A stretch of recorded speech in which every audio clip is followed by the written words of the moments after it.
The bloom of eternity. In the aftermath of her creation, the reality Seraphina had woven unfolded like the petals of a flower, delicate yet powerful, brimming with life. As she stood at the center of this new existence, a single rose emerged from the radiant tapestry, glowing with a brilliance that seemed to encapsulate all she had fought for. The rose was unlike any she had seen before. Its petals shimmered with hues that shifted between crimson, gold, and a deep celestial blue. Each droplet of dew on its surface sparkled like stars, and its fragrance carried the essence of every story she had woven. The boy with golden eyes stepped forward, his gaze fixed on the rose. This is more than a flower, isn't it? Seraphina nodded, her hand reaching out to touch the stem. As her fingers brushed the delicate petals, a wave of warmth flooded her being. Memories, feelings, and possibilities surged through her, and she understood. "The rose is the heart of this new reality," she said softly. "It holds the essence of everything that was and everything that could be. It's alive, a reflection of creation itself." As they watched, the rose began to pulse gently, its light spreading across the newly woven world. Where the light touched, new landscapes bloomed, forests of impossible colors, rivers that sang as they flowed, and skies painted with shifting constellations. The people she had met on her journey began to appear, their lives intertwining within the new creation, their stories continuing in ways she could not have imagined.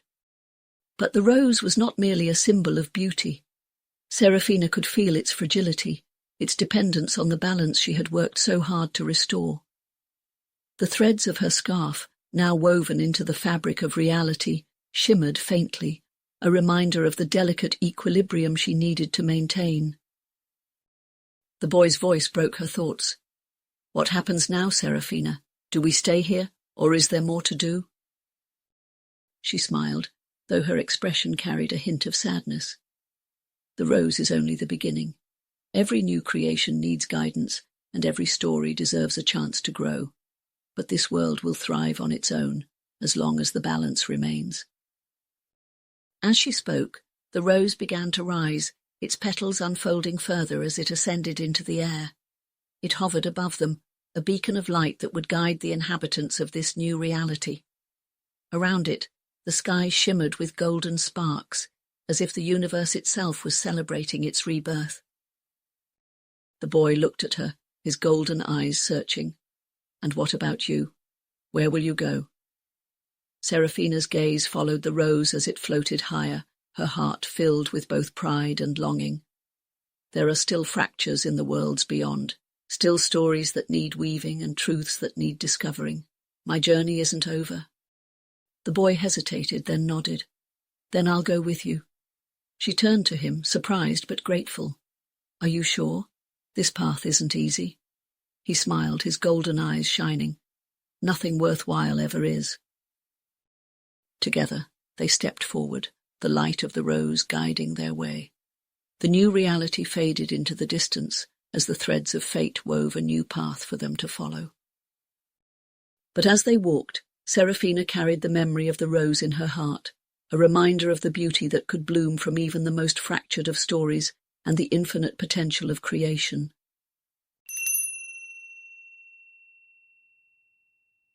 The Stone Guardian.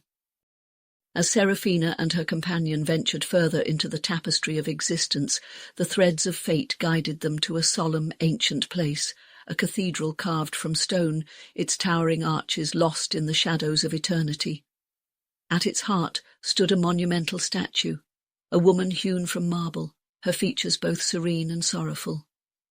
In her arms she cradled a small detailed globe, etched with the swirling patterns of oceans and continents. The moment Seraphina entered the space, the air grew heavy, carrying a deep sense of reverence. Her scarf pulsed faintly, its golden threads humming with recognition. The boy with golden eyes whispered, "This is the Stone Guardian. She is said to hold the soul of a world, a fragment of existence that was never fully realized." Seraphina stepped closer, her fingers brushing the cool stone of the statue's hem. Why was it never realized? The boy's expression darkened. Some worlds fail to bloom. Their stories are silenced before they can be written, their threads frayed or severed. The Guardian exists to protect what remains of their potential, waiting for someone to weave it back into the fabric of reality. As Seraphina gazed at the globe in the statue's arms, she felt a deep ache within her chest. The patterns on its surface were faint, as though it was losing its connection to the larger tapestry. She turned to the boy. "Can I save it?" He hesitated, his golden eyes searching hers. To weave a lost world is to give it life, but it's also to take on its sorrow. You'd have to carry its story until it finds its own voice. Are you ready for that? Seraphina placed her hand on the globe, the stone cool and unyielding beneath her palm. "Every thread deserves a chance to shine. I won't let this one fade." At her touch, the cathedral began to tremble, and the statue's eyes opened, glowing with a pale, otherworldly light. The Guardian's voice filled the chamber, deep and resonant, carrying the weight of countless untold stories. "Weaver," it intoned, "you dare to take the burden of a lost world. Its memories will bind to your soul, its struggles will become yours. Do you accept this sacred charge?" Seraphina's scarf shimmered, its threads glowing with renewed purpose. "I accept," she said firmly. The globe in the Guardian's arms began to pulse with light, its patterns growing more defined. Seraphina felt a surge of energy flow into her, visions flashing before her eyes, images of a world that had never been, its people trapped in an endless void, their voices calling out for salvation. The Guardian spoke again. "The threads of this world are fragile. You must weave them carefully, lest they unravel and consume you." With those words, the globe lifted from the statue's arms, floating into Seraphina's hands. The weight of it was immense, not in mass but in meaning. She closed her eyes, letting the threads of the lost world intertwine with her scarf.